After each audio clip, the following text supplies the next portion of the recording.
Es imposible que tales potencias o seres hayan sobrevivido a una época infinitamente remota donde la conciencia se manifestaba, quizá bajo cuerpos y formas que ya hace tiempo se retiraron ante la marea de la ascendiente humanidad, formas de la que solo la poesía y la leyenda han conservado un fugaz recuerdo con el nombre de dioses, monstruos, seres míticos de toda clase y especie. Capítulo 1. El bajorrelieve de arcilla. No hay en el mundo fortuna mayor, creo, que la incapacidad de la mente humana para relacionar entre sí todo lo que hay en ella. Vivimos en una isla de plácida ignorancia, rodeados por los negros mares de lo infinito. Y no es nuestro destino emprender largos viajes. Las ciencias que siguen sus caminos propios no han causado mucho daño hasta ahora. Pero algún día la unión de esos disociados conocimientos nos abrirá a la realidad y a la endeble posición que en ella ocupamos, perspectivas tan terribles que enloqueceremos ante la revelación o huiremos en esa funesta luz, refugiándonos en la seguridad y la paz de una nueva edad de las tinieblas. Algunos teósofos han sospechado la majestuosa grandeza del ciclo cósmico, del que nuestro mundo y nuestra raza no son más que fugaces incidentes. Han señalado extrañas supervivencias en términos que nos helarían la sangre si no estuviesen disfrazados por un blanco optimismo. Pero no son ellos los que me han dado la fugaz visión de esos dones prohibidos, que me estremecen cuando pienso en ellos, y me enloquecen cuando sueño con ellos. Esa visión, como toda temible visión de la verdad, surgió de una unión casual de elementos diversos, en este caso, el artículo de un viejo periódico y las notas de un profesor ya fallecido. Espero que ningún otro logre llevar a cabo esta unión. Yo, por cierto, si vivo, no añadiré voluntariamente un solo eslabón de tan espantosa cadena. Creo, por otra parte, que el profesor habría decidido también no revelar lo que sabía, y que si no hubiese muerto repentinamente, hubiera destruido sus notas. Tuve por primera vez conocimiento de este asunto en el invierno de 1926 y 1927. A la muerte de mi tío abuelo, George Gamel Angell, profesor honorario de lenguas semíticas de la Universidad de Brown, Providence, Rhode Island. El profesor Angell era una autoridad vastamente conocida en materia de antiguas inscripciones y a él habían recurrido con frecuencia los conservadores de los más importantes museos. Muchos deben, por lo tanto, recordar su desaparición, acaecida a la edad de 92 años. Las oscuras razones de su muerte aumentaron más el interés local. El profesor había muerto mientras volvía del barco de Newport y, según afirmaban los testigos, luego de recibir el empellón de un marinero negro. Este había surgido de uno de los curiosos y sombríos pasajes situados en la falda abrupta de la colina que une los muelles a la casa del muerto, en la calle Williams. Los médicos, incapaces de descubrir algún desorden orgánico, concluyeron, luego de un perplejo cambio de opiniones, que la muerte debía atribuirse a una oscura lesión del corazón, determinada por el rápido ascenso de una cuesta excesivamente empinada para un hombre de tantos años. En ese entonces no vi ningún motivo para disentir de ese diagnóstico, pero hoy tengo mis dudas, y algo más que dudas. Como heredero y ejecutor de mi tío abuelo, viudo y sin hijos, era de esperar que yo examinara sus papeles con cierta atención. Trasladé con ese propósito todos sus archivos y cajas a mi casa de Boston. El material ordenado por mí será publicado en su mayor parte por la Sociedad Norteamericana de Arqueología. Pero había una caja que me pareció sumamente enigmática y sentí siempre repugnancia mostrársela a otros. Estaba cerrada y no encontré la llave hasta que se me ocurrió examinar el llavero que el profesor llevaba siempre consigo. Logré abrirla entonces, pero me encontré con otro obstáculo mayor y aún más impenetrable. ¿Qué significado podrían tener ese curioso bajorrelieve de arcilla y esas notas, fragmentos y recortes de viejos periódicos? ¿Se había convertido mi tío en sus últimos años en un devoto de las más superficiales imposturas? Resolví buscar al excéntrico escultor que había alterado la paz mental del anciano. El bajorrelieve era un rectángulo tosco de 2 centímetros de espesor y de un 30 y 40 centímetros cuadrados de superficie, indudablemente de origen moderno. Los dibujos, sin embargo, no eran nada modernos, ni por su atmósfera ni por su sugestión, pues aunque las rarezas del cubismo y el futurismo sean numerosas y extravagantes, no suelen reproducir esa críptica regularidad de la escritura prehistórica. Y la mayor parte de los dibujos parecían ser ciertamente alguna especie de escritura. A pesar de mi familiaridad con los papeles y colección de mi tío, no logré identificarla, ni sospechar siquiera alguna remota relación. Sobre esos supuestos jeroglíficos había una figura de carácter evidentemente representativo, aunque la ejecución impresionista impedía comprender su naturaleza. Parecía una especie de monstruo, o el símbolo de un monstruo.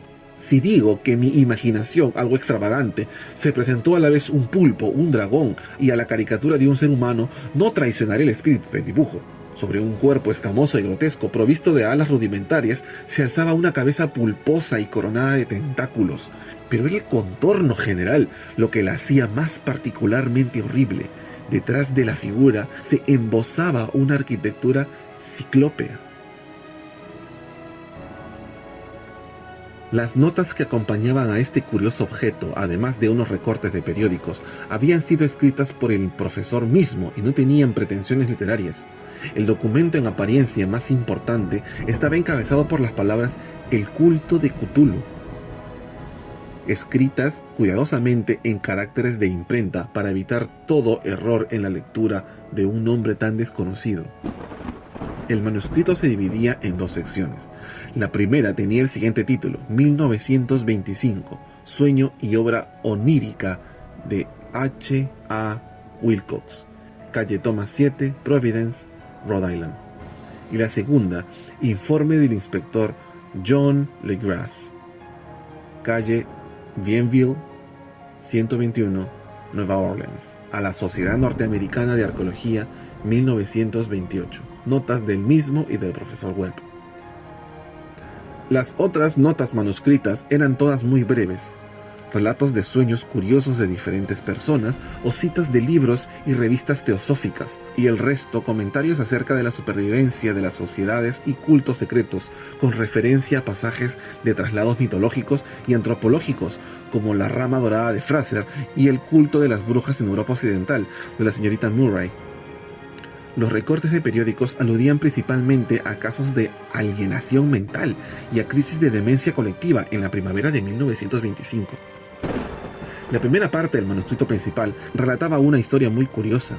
Parece que el 1 de marzo de 1925, un joven delgado, moreno, de aspecto neurótico y presa de gran excitación, había visitado al profesor Engel con el singular bajorrelieve de arcilla, entonces todavía fresco y húmedo.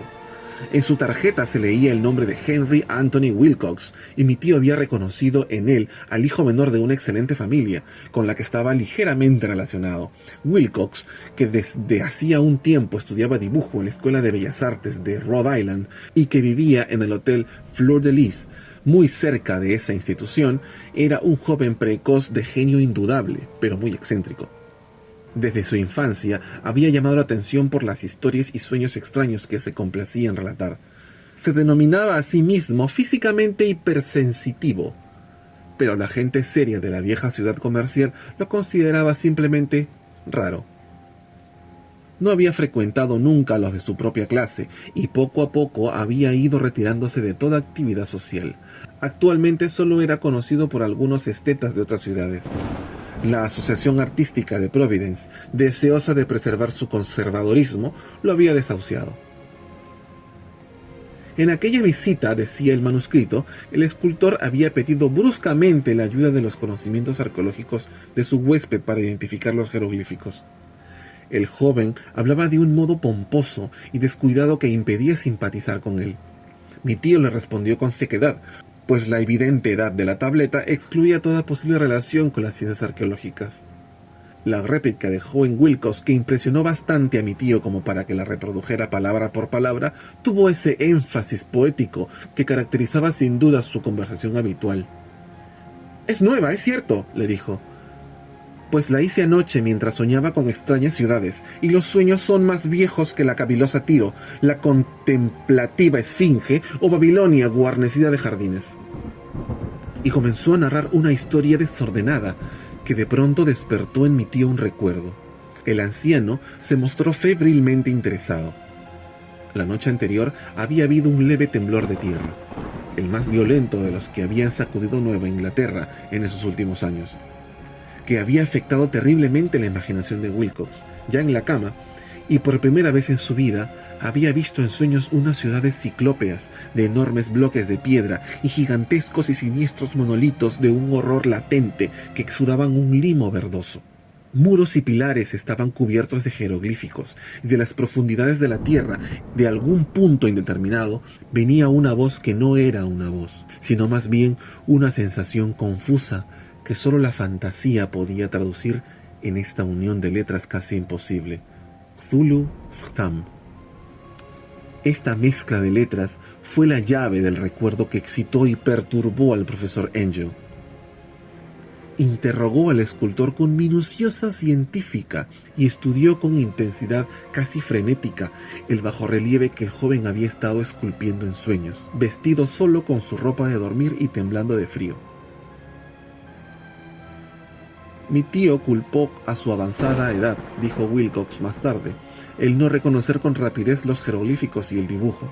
Muchas de sus preguntas le parecieron un poco fuera de lugar a su visitante, especialmente aquellas que trataban de relacionar a este último con sociedades y cultos extraños, y Wilcox no pudo entender por qué mi tío le prometió repetidamente guardar silencio si admitía ser miembro de una de las tan innumerables sectas paganas o místicas. Cuando el profesor quedó al fin convencido de que Wilcox ignoraba de verdad toda doctrina o cultos secretos, le suplicó que no dejara de informarle acerca de sus sueños. Este pedido dio sus frutos, pues a partir de esa primera entrevista, el manuscrito menciona las visitas diarias del joven y la descripción de sorprendentes visiones nocturnas, cuyo tema principal era siempre unas construcciones ciclópeas de piedra húmedas y oscuras y una voz o inteligencia subterránea que gritaba una y otra vez en enigmáticos y sensibles impactos algo indescriptible. Los dos sonidos que se repetían con más frecuencia eran los presentados por las palabras Cthulhu y R'lyeh. El 23 de marzo continuaba el manuscrito. Wilcox faltó a una cita. Una investigación realizada en el hotel reveló que había sido atacado por una fiebre de origen desconocido y que lo había llevado a la casa de sus padres, en la calle Waterman. Se había puesto a gritar en medio de la noche, despertando a varios artistas que vivían en el mismo hotel, y desde entonces había pasado alternativamente de la inconsciencia al delirio.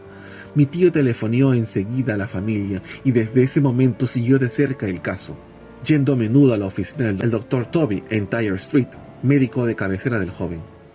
La mente febril de Wilcox alimentaba aparentemente extrañas imágenes. El doctor se estremeció al recordarlas.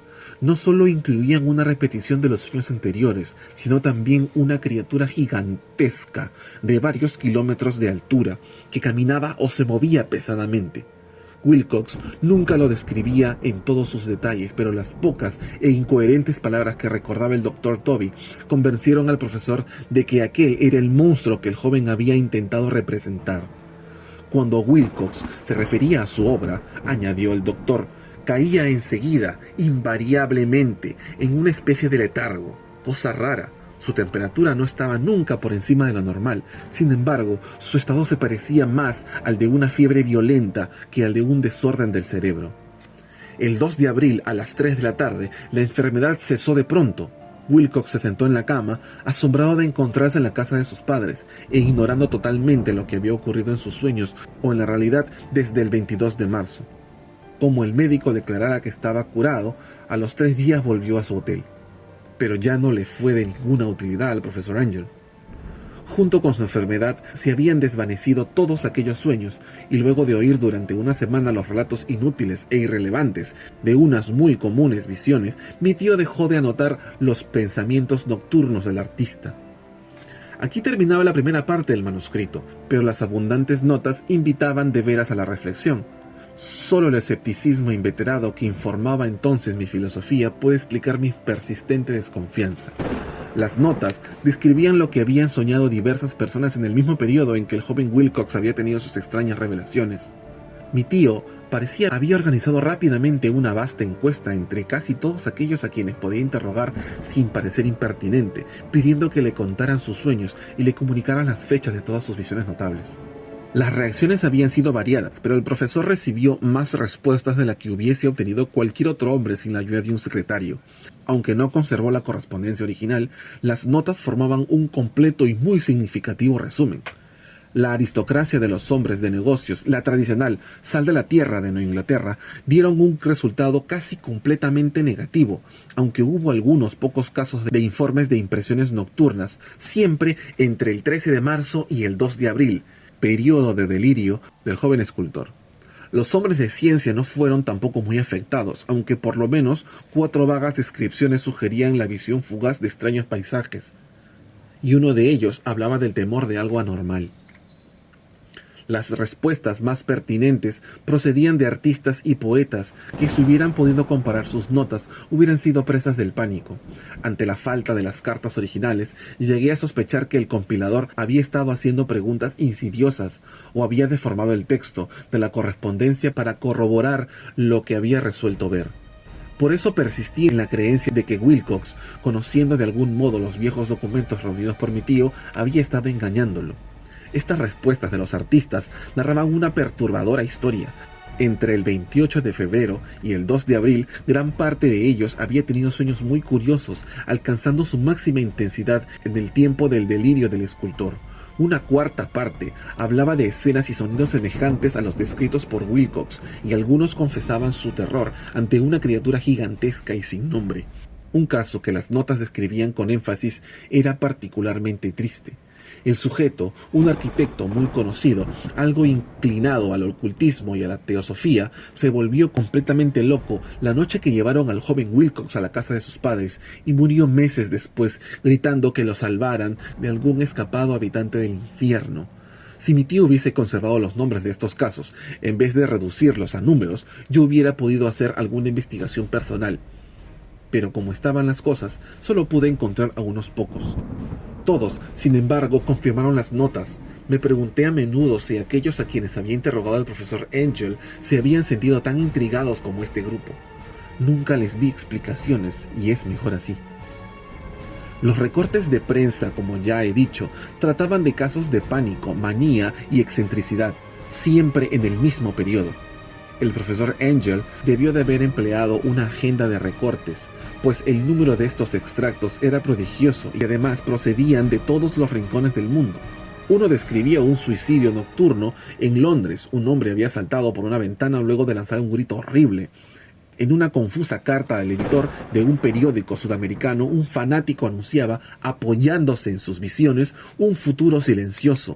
Un despacho de California relataba que una colonia teosófica había comenzado a usar vestiduras blancas ante la proximidad de un glorioso acontecimiento, que no llegaba nunca, mientras las noticias de la India se referían cautelosamente a una seria agitación de los nativos producida a fines de marzo. Las orgías vudúes se habían multiplicado en Haití y en África se había hablado de unos cantos misteriosos. Los oficiales norteamericanos radicados en Filipinas habían tenido ciertas dificultades con algunas tribus, y en la noche del 22 de marzo los policías de Nueva York habían sido molestados por levantinos histéricos. Confusos rumores corrieron también al oeste de Irlanda, y un pintor llamado Ardois Bonnot exhibió en 1926 en el Salón de Primavera de París un blasfemo paisaje de sueño. En los asilos de alienados los desórdenes fueron tan numerosos que solo un milagro logró impedir que el cuerpo médico advirtiera curiosas semejanzas y sacara apresuradas conclusiones. Una rara colección de recortes, de veras, apenas concibió hoy el crudo racionalismo con lo que los hice a un lado. Pero quedé convencido de que el joven Wilcox había tenido noticias de unos sucesos anteriores mencionados por el profesor.